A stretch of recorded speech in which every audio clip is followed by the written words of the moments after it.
Hello বন্ধুরা, আজকে বানাবো সর্ষে পোস্ত দিয়ে বেগুনের ঝাল। তো প্রথমে বেগুনগুলোকে কেটে নিয়েছি। এবার লবণ, হলুদ এবং চিনি মাখিয়ে নেব।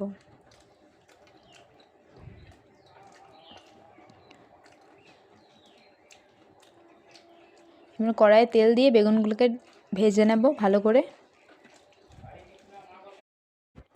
বেগুনগুলোকে ভালো করে উল্টে পাল্টে ভেজে নেব, নিয়ে তারপরে ঢাকা দিয়ে দিলাম। এদিকে মশলার জন্য সাদা সর্ষে, পোস্ত এবং কাঁচা লঙ্কা বেটে নেব। ওইদিকে বেগুনটা ঢাকা খুলে দেখলাম প্রায় ভাজা হয়ে গেছে। এবার নামিয়ে নেব বেগুনগুলোকে। বেগুন ভাজা হয়ে গেছে। ওই তেলের মধ্যে কালো জিরে এবং শুকনো লঙ্কা এবং কারি পাতা ফোড়ন দিয়ে দেব।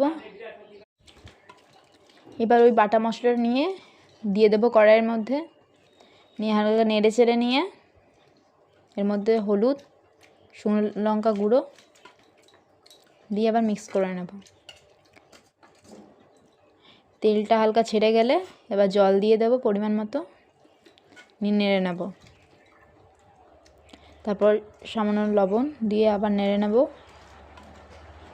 এটা ফুটে গেলে তারপরে ভেজে রাখা বেগুনগুলোকেও দিয়ে দেব এবং কেটে রাখা ধনেপাতাও দিয়ে দেবো উপরে। তো আমাদের বেগুনের ঝাল প্রায় রেডি হয়ে গেছে। এবার লাস্টে নামানোর আগে হালকা চিনি দিয়ে দেব, নিয়ে আবার নেড়ে নেব। তো আমাদের বেগুনের ঝাল রেডি, এবার নামিয়ে নেব। তো আজকের মতো